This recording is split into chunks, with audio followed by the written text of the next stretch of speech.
before you begin. If you're listening to this as an audiobook or engaging with this message through video, I invite you to like, subscribe, and share this with someone whose soul is ready to awaken. Your support helps spread a message that has the power to transform lives, maybe even save them.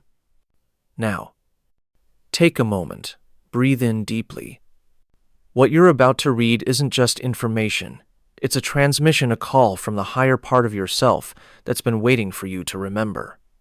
What if I told you that within you right now exists a perfect blueprint for your life, a divine pattern that holds the key to health, abundance, joy, and true fulfillment?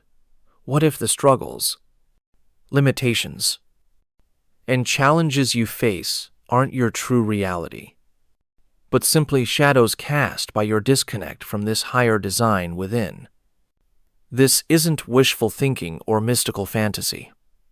This is the profound truth that spiritual teacher Emmet Fox dedicated his life to sharing, that each of us carries within our consciousness a divine pattern, a perfect template that, when embodied and expressed, transforms not just our inner world, but our entire life experience.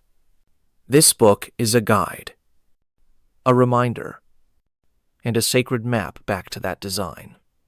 Today, you're going to discover how to align with this pattern, how to live from this higher design, and how to become the magnificent being you were always meant to be. Your journey to embodying the divine pattern starts now. Chapter 1: The Blueprint Within. Deep within the fabric of your being lies something extraordinary, something that most people go their entire lives without ever truly discovering. It's not hidden because it's meant to be secret, but because we've been taught to look everywhere except where it actually resides, within our own consciousness. This divine pattern isn't something you need to acquire or achieve. It's not a reward for good behavior or a prize for spiritual advancement. It's your birthright, your true nature, the very essence of who you are beneath all the layers of conditioning, fear, and limitation that have accumulated over the years. Think of it this way. Imagine that you are a magnificent cathedral, but for years you've been living in the basement, unaware of the soaring arches, the brilliant stained glass windows, and the sacred space above. The cathedral exists in its full glory, whether you're aware of it or not. But your experience is determined by where you choose to place your attention and make your home. The divine pattern is like the architect's perfect blueprint for that cathedral. It contains every detail, every measurement, every element needed for the structure to stand in its full magnificence. But here's what makes this analogy even more powerful.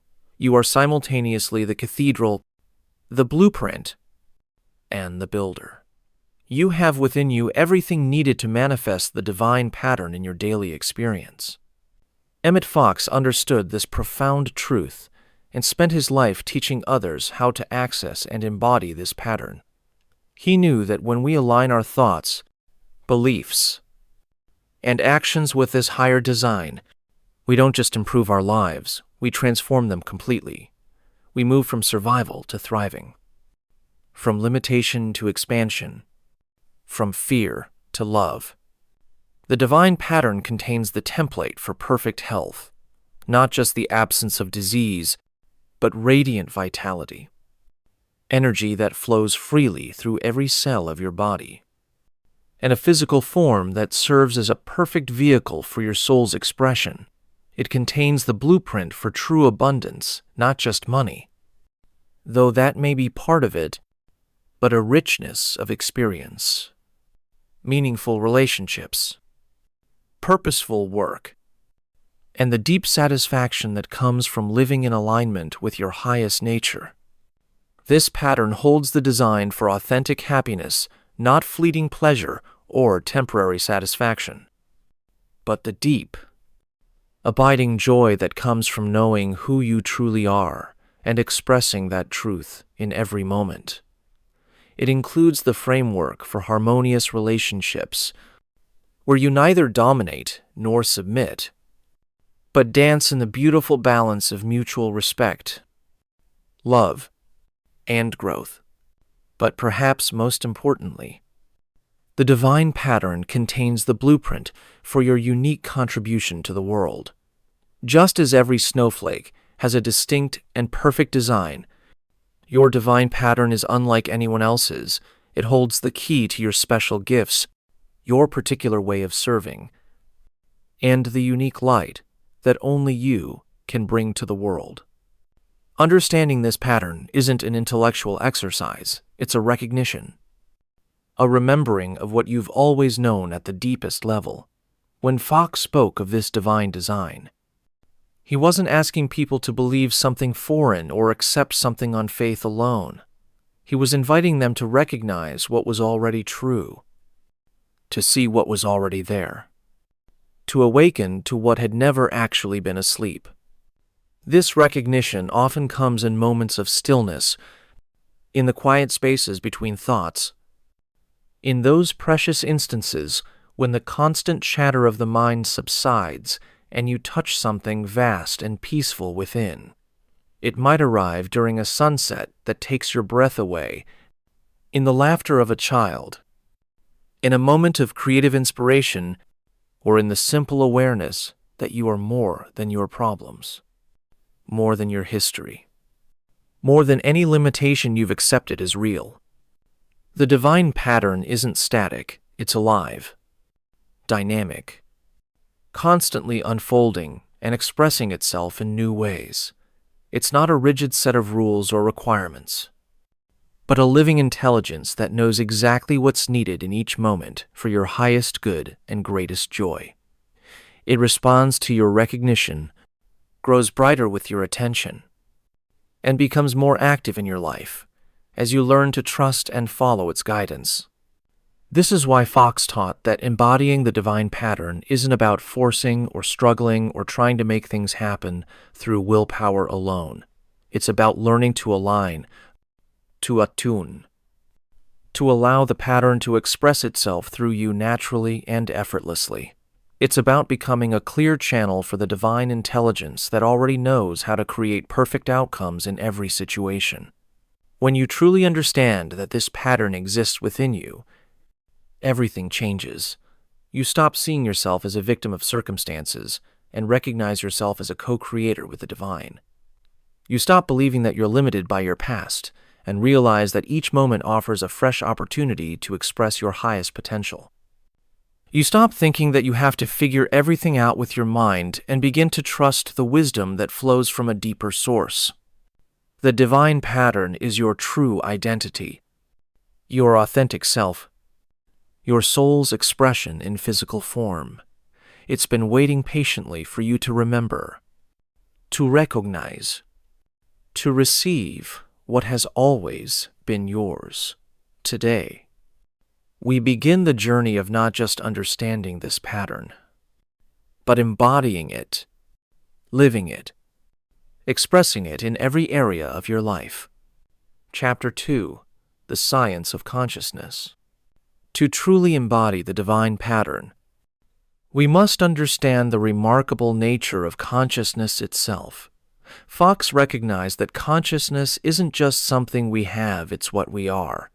It's the very substance from which our experience is created, the medium through which the divine pattern expresses itself, and the key to transforming our lives from the inside out. Modern science is beginning to catch up with what spiritual teachers like Fox have long understood. Consciousness isn't produced by the brain, confined to the body, or limited by physical laws as we traditionally understand them. Instead, consciousness appears to be the fundamental reality from which all experience emerges. This isn't mystical speculation, it's an increasingly supported scientific understanding that revolutionizes how we think about our power to create and transform our lives. Think of consciousness as the screen on which the movie of your life is projected. Most people spend their time trying to change the movie by manipulating the images on the screen. But Fox taught that real transformation happens when you work with the projector, your consciousness itself. When you change what's being projected from the source, the entire movie changes instantly and effortlessly.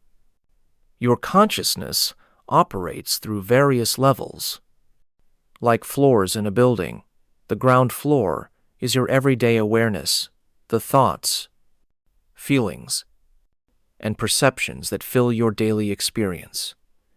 This is where most people live most of the time, dealing with immediate concerns, solving problems, and reacting to circumstances as they appear to unfold around them. But there are higher floors in this building of consciousness. The second floor might be your creative awareness, where inspiration flows, where new ideas are born, where you tap into possibilities that don't yet exist in your current reality. The third floor could be your intuitive awareness, where you know things without knowing how you know them, where guidance comes through feelings, hunches, and sudden clarity about what's needed.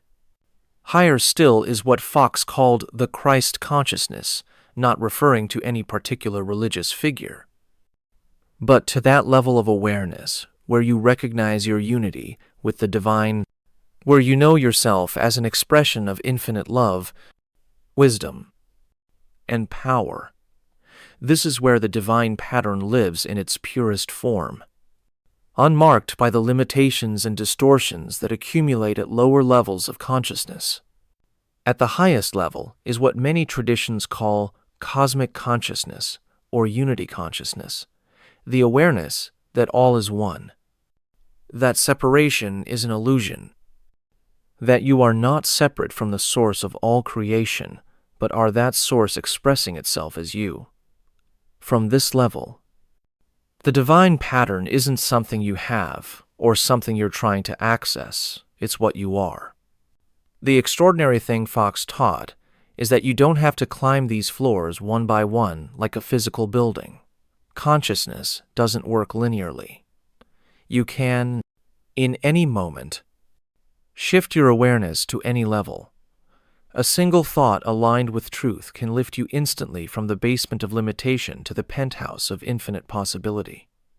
This is why Fox placed such emphasis on the quality of our thinking. He understood that thoughts aren't just mental activity, they're the mechanism by which consciousness shapes experience. Every thought is like a seed planted in the fertile soil of consciousness.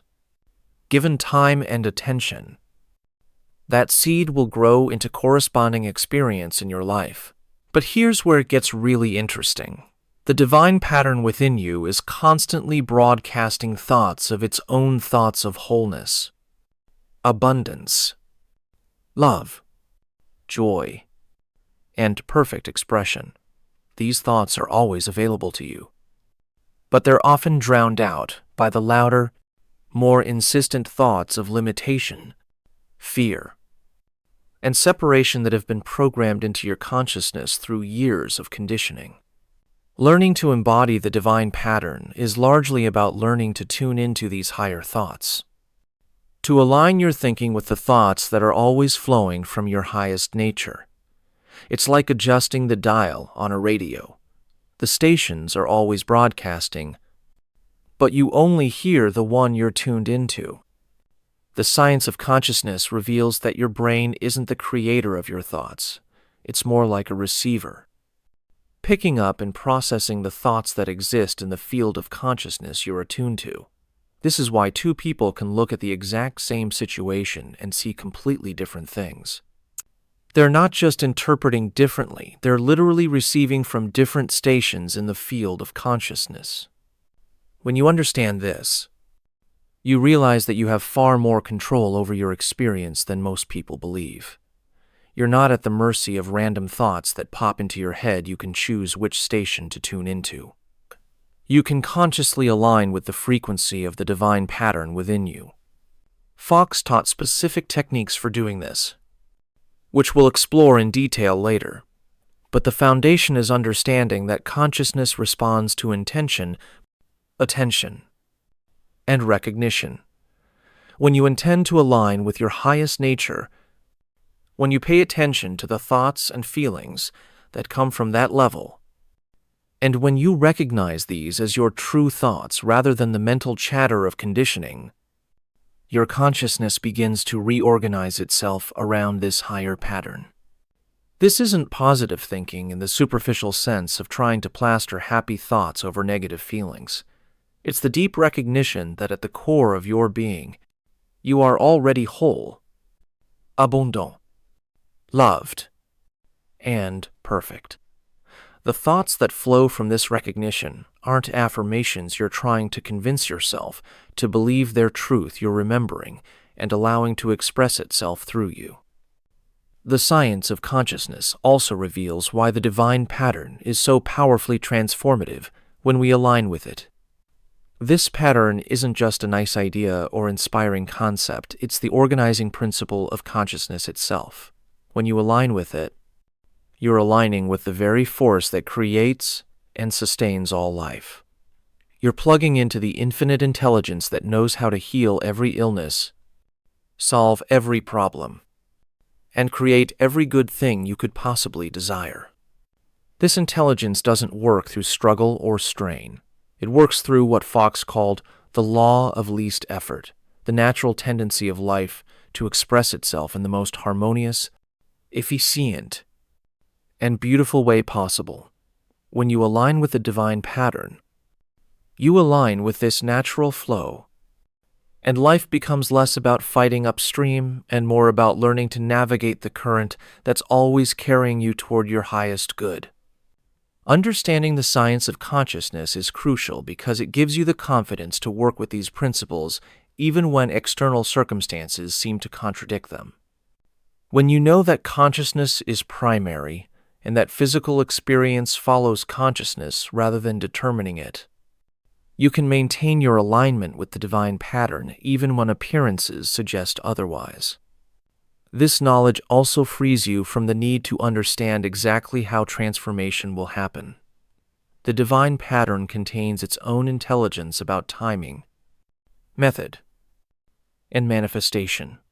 Your job isn't to figure out the how, it's to maintain the alignment that allows the pattern to express itself through you in whatever way serves your highest good. Chapter 3. Breaking Free from False Patterns. Before we can fully embody the divine pattern, we must recognize and release the false patterns that have been running our lives. These false patterns are like viruses in the software of consciousness. They create experiences that feel real and compelling, but they're actually distortions of the truth of who we are. Fox understood that most human suffering comes not from external circumstances, but from these false patterns that we've unconsciously accepted as reality. These patterns are so familiar, so woven into the fabric of our daily experience, that we often don't recognize them as patterns at all. We think they're just how life is, or how I am. The most fundamental false pattern is the belief in separation, the idea that you are separate from the source of your good, separate from the love you seek, separate from the power to transform your life. This pattern of separation creates a cascade of other false patterns: scarcity thinking, victim consciousness, the need to control outcomes, and the exhausting effort to get love, approval, and security from external sources. Consider how the separation pattern plays out in daily life. You wake up in the morning and almost immediately begin thinking about what you need to do, get, or achieve to be okay today. You check your phone, scan for threats or opportunities, assess your resources, and plan your strategies for navigating the challenges ahead. All of this activity flows from the unconscious assumption that you are separate from your good, that well-being is something you have to create rather than something you are. This creates what Fox called the struggle of human will, the exhausting effort to make things happen through force, manipulation, and control. You push, strive, worry, and strategize, trying to bend circumstances to your will, and sometimes you succeed, which reinforces the pattern and convinces you that this is how life works. But the successes are temporary. The effort is enormous, and the underlying anxiety never goes away because the fundamental pattern of separation remains intact. Another pervasive false pattern is unworthiness, the deep, often unconscious belief that you don't deserve good things, that you're somehow flawed or lacking, that you must earn love and acceptance through performance, achievement, or being good enough. This pattern is incredibly subtle because it often masquerades as humility or realism. The unworthiness pattern creates a constant undercurrent of anxiety and self-judgment. You find yourself working harder than necessary, accepting less than you truly want, and sabotaging good things when they come because some part of you doesn't believe you deserve them. You might find yourself thinking thoughts like, "This is too good to be true," or "I don't want to get my hopes up," or "I should be grateful for what I have," when what you have isn't actually satisfying. The scarcity pattern is another major false pattern that keeps us from embodying our divine nature. This pattern assumes that there isn't not enough love, money, opportunity, time, or resources. It creates a competitive mindset where your good comes at someone else's expense, where you have to guard what you have and fight for what you want. Scarcity thinking shows up in countless ways: hoarding money even when you have plenty, staying in unsatisfying relationships because you fear you won't find better, accepting jobs that drain your energy because you believe good opportunities are rare, or hesitating to share your gifts because you're afraid someone else will take your place. The victim pattern is perhaps one of the most limiting false patterns because it places the power to change your life outside of yourself. This pattern says that your well-being depends on what other people do, what happens in the world, what circumstances align in your favor.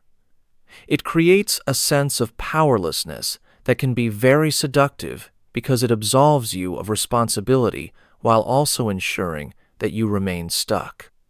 Victim consciousness often feels justified because bad things do happen. People do behave poorly, and circumstances can be genuinely challenging.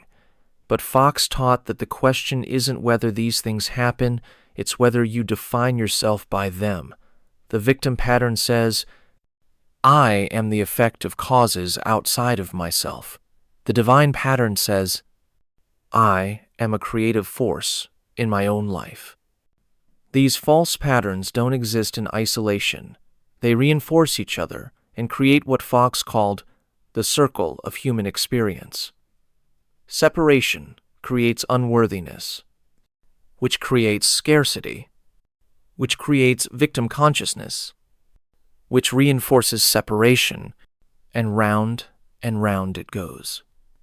Each pattern provides evidence for the others, creating a closed system that seems absolutely real and unbreakable. But here's the liberating truth Fox discovered. These patterns are not real in the sense that they have no ultimate power over you.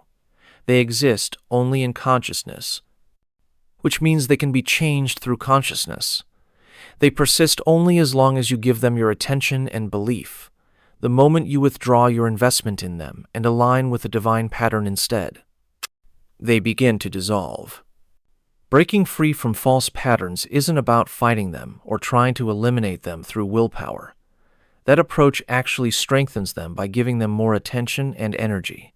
Instead, Fox taught what he called the replacement method, consciously choosing to focus on and embody the divine pattern instead of the false patterns. It's like walking from a dark room into sunlight. You don't have to do anything to the darkness, you simply move toward the light, and the darkness naturally disappears. When you consciously align with thoughts of wholeness, abundance, worthiness, and creative power, the false patterns of separation scarcity, unworthiness, and victimhood simply fade away through lack of attention. This process requires what Fox called vigilance, not the tense, effortful vigilance of trying to control your thoughts, but the gentle, a persistent vigilance of noticing when you've drifted into false patterns and consciously choosing to realign with truth. It's like learning to drive a car. At first, you have to consciously think about every movement, but eventually it becomes natural and automatic. The key is understanding that you're not trying to convince yourself that false patterns aren't real. You're recognizing that they're not true. There's a difference. A false pattern might create very real experiences in your life, but the pattern itself is based on a misunderstanding of your nature. When you correct the misunderstanding, the experiences naturally change. Fox also taught that false patterns often carry gifts. They've served a purpose in your development, even if they're no longer needed. The separation pattern might have helped you develop independence. The unworthiness pattern might have motivated you to develop skills and talents. The scarcity pattern might have taught you to value and appreciate what you have. The victim pattern might have helped you develop compassion for others who suffer. Recognizing these gifts allows you to release the patterns with gratitude rather than judgment, which makes the release process much easier and more complete. You're not rejecting parts of yourself, you're integrating the wisdom these patterns have brought while evolving beyond their limitations. As you begin to identify and release false patterns, you'll notice that your life starts to feel lighter, more spacious, more filled with possibility. Energy that was tied up in maintaining these patterns becomes available for creative expression. Situations that once seemed impossible begin to shift. Relationships improve. Opportunities appear. This isn't magic. It's the natural result of aligning with your true nature instead of fighting against it. The process of breaking free from false patterns is ongoing because consciousness is constantly evolving. As you grow and expand, you may discover subtler false patterns that weren't visible before. This isn't a problem, it's a sign of progress. Each pattern you recognize and release brings you closer to the pure expression of the divine pattern within you. Remember, you don't have to be perfect at this process. You don't have to catch every false thought or maintain perfect alignment every moment. The divine pattern is patient and persistent. It will keep calling you back to truth, no matter how many times you drift into old patterns.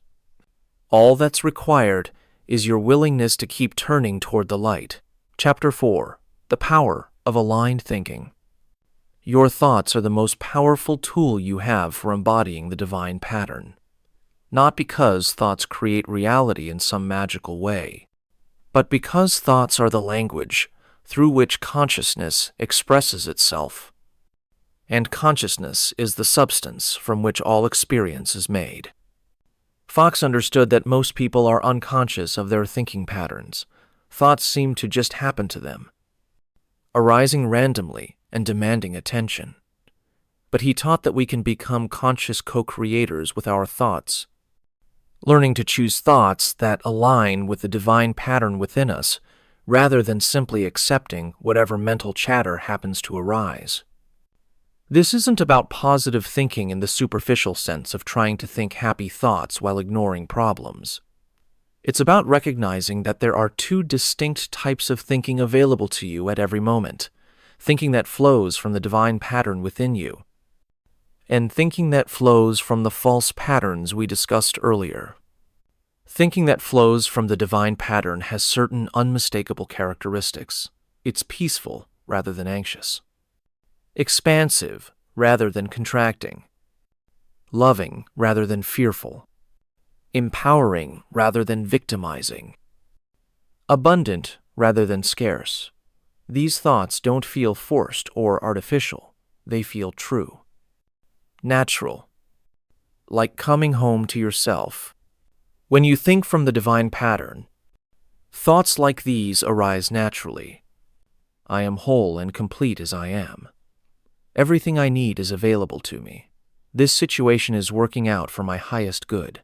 I have something valuable to contribute. Love surrounds me always. There are solutions I haven't yet seen.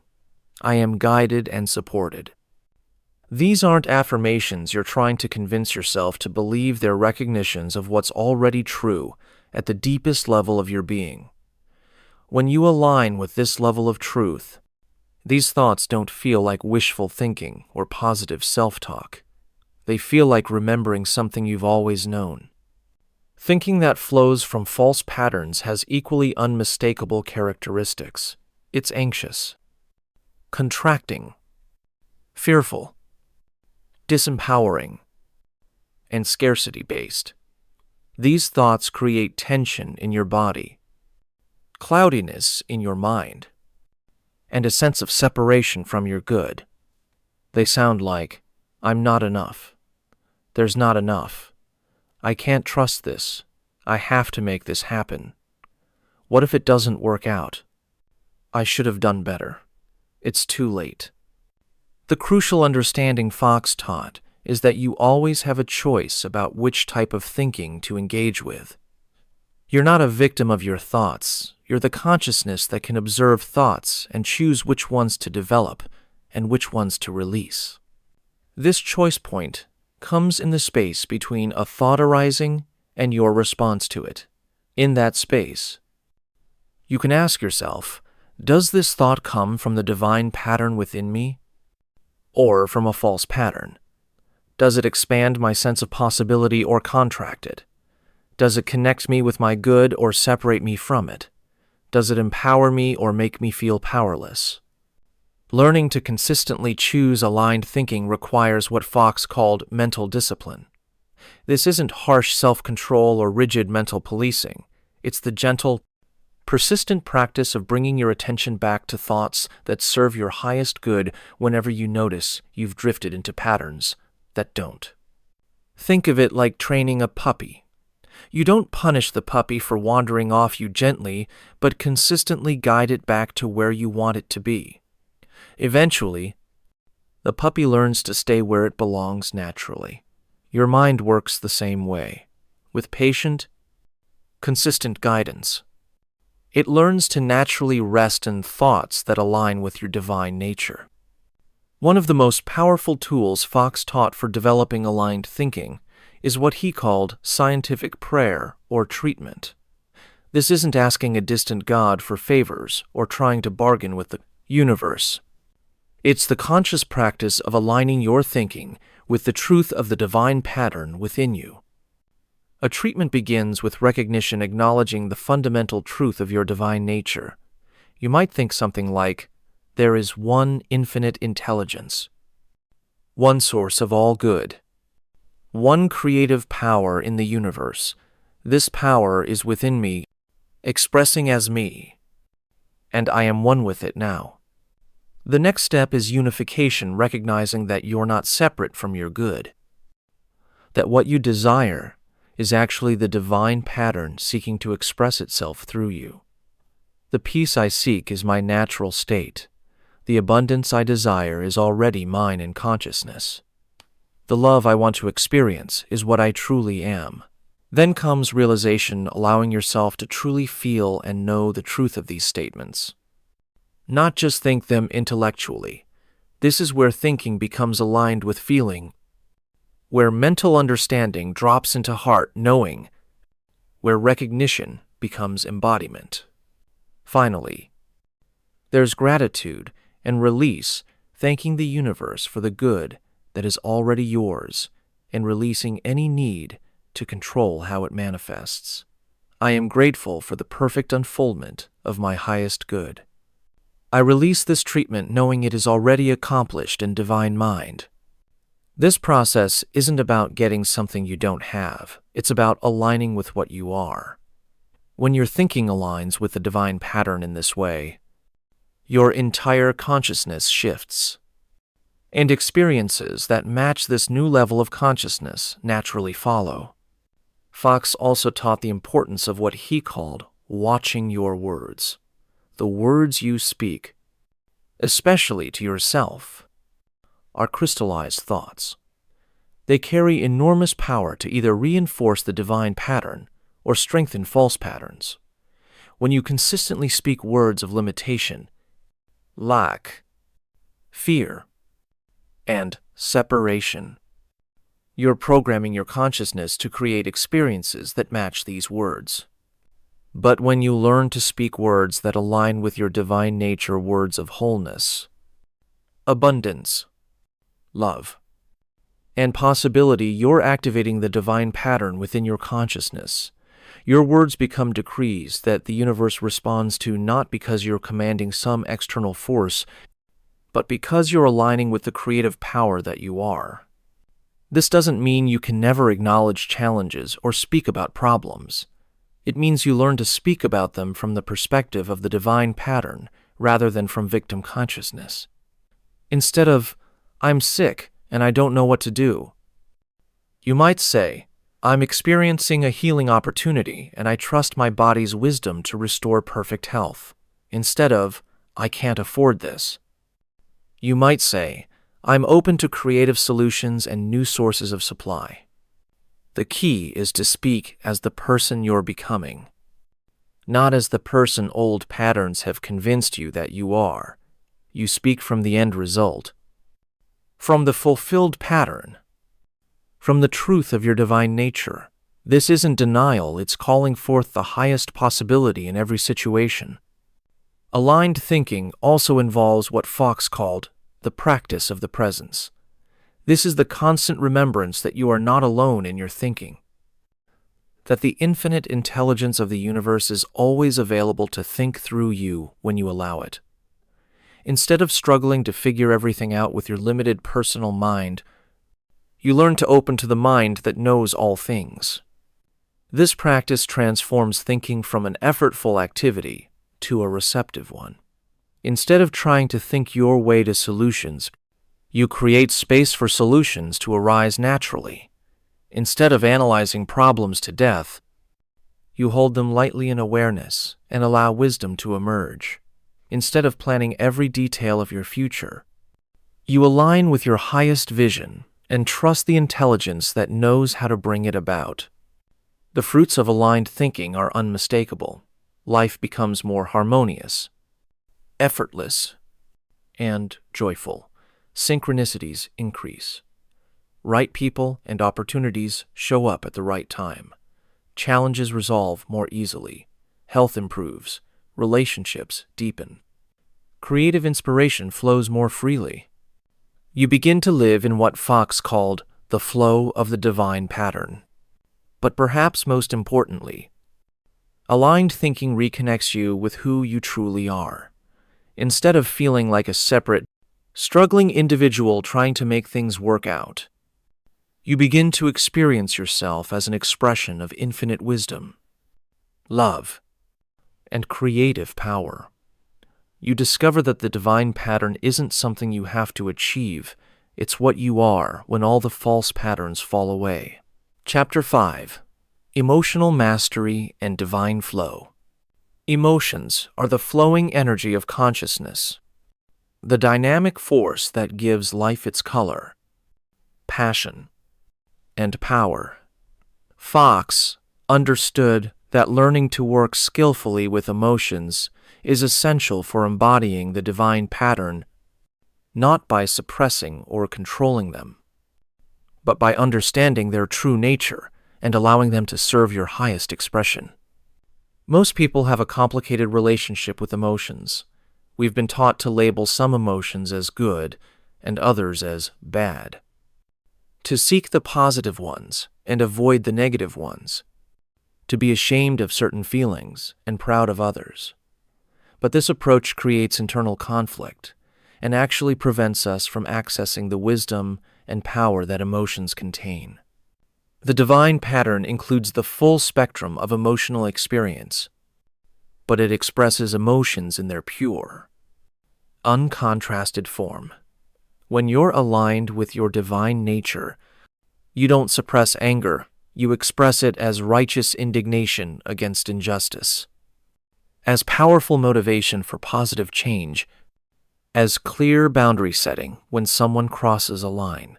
You don't avoid sadness, you allow it to open your heart to compassion, to deepen your capacity for love, to connect you with the poignancy and beauty of the human experience. Fox taught that emotions are neither good nor bad in themselves, they're energy in motion. What matters is whether this energy is flowing in alignment with the divine pattern or getting stuck in the false patterns we've discussed. When emotions flow freely in alignment with truth, they become powerful allies in your spiritual growth and practical success. When they get trapped in false patterns, they create suffering and limitation. Consider the emotion of fear. When fear arises from false patterns from separation, unworthiness, or scarcity, thinking it contracts your energy, clouds your thinking, and motivates actions that often make situations worse. This is neurotic fear. Fear that's based on imagined threats, past experiences, or worst-case scenarios that exist primarily in your mind. But when fear arises from the divine pattern, it serves as wisdom and protection. It alerts you to genuine danger, motivates necessary action, and helps you make good decisions. This is intelligent fear. Fear that serves life rather than limiting it. The difference isn't in the fear itself, it's in the pattern of consciousness from which the fear arises. The same is true for all emotions. Anger can be destructive rage that damages relationships and creates more problems. Or it can be righteous indignation that motivates positive change and protects what's precious. Sadness can be depressive wallowing that keeps you stuck in the past, or it can be clean grief that honors loss and opens your heart to greater compassion. Love can be possessive attachment that creates jealousy and control, or it can be unconditional appreciation that sets everyone free to be their authentic selves. The key to emotional mastery is learning to feel emotions from the perspective of the divine pattern rather than from false patterns.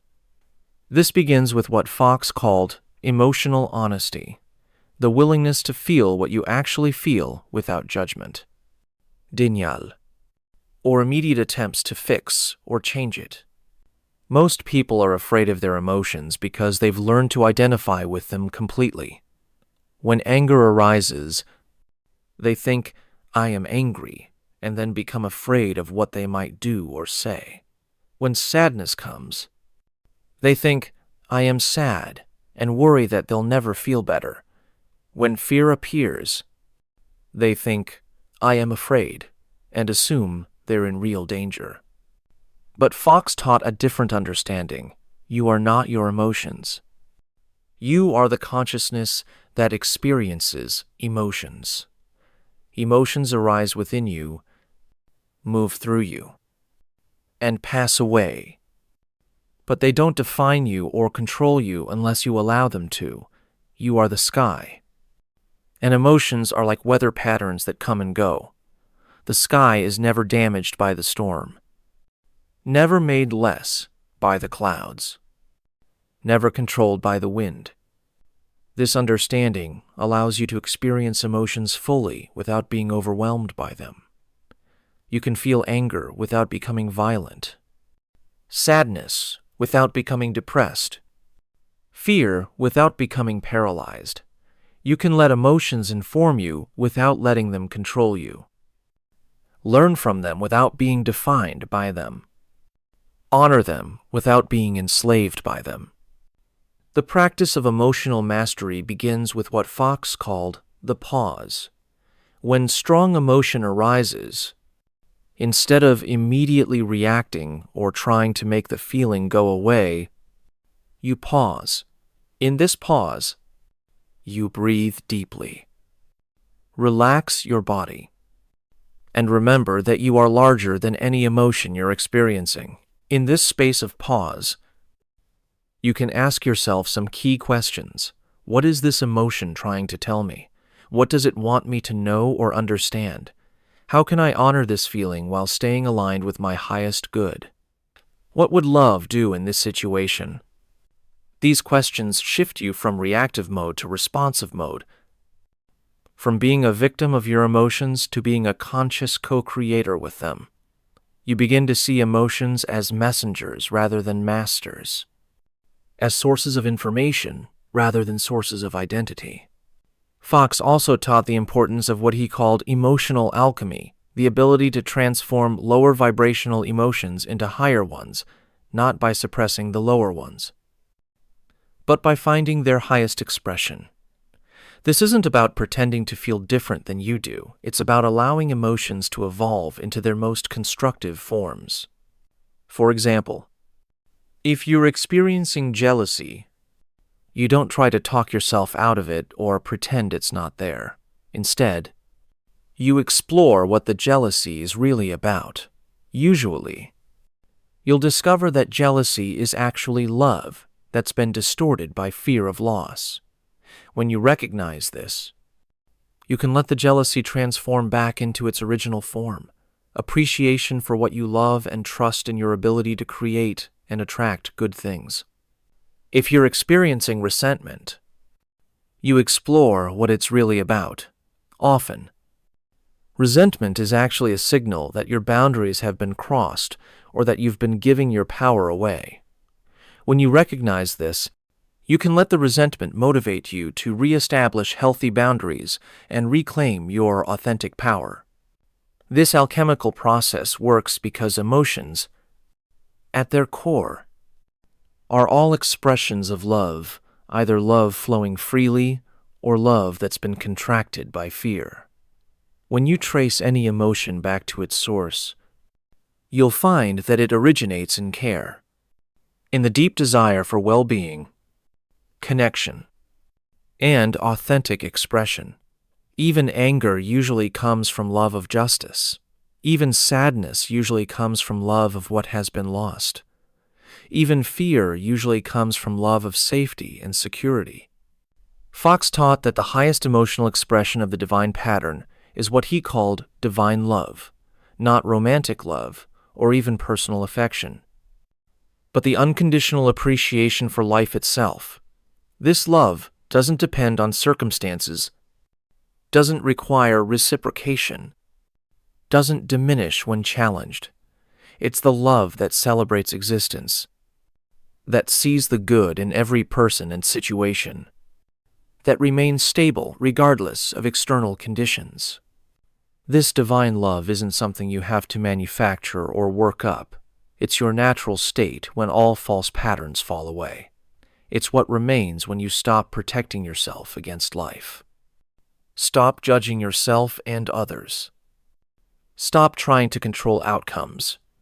It's the love you are beneath all the strategies, defenses, and compensations you've developed over the years. Living from divine love doesn't mean you become a doormat or that you don't have preferences and boundaries. In fact, divine love often requires fierce boundaries and strong action when those serve the highest good. But the boundaries come from love rather than fear, and the action comes from wisdom rather than reactivity. When you learn to feel emotions from this place of divine love, everything changes. You no longer need to be afraid of what you might feel or how others might react to your feelings. You trust that whatever arises can be transformed and expressed in service of the highest good. You discover that emotional mastery isn't about control,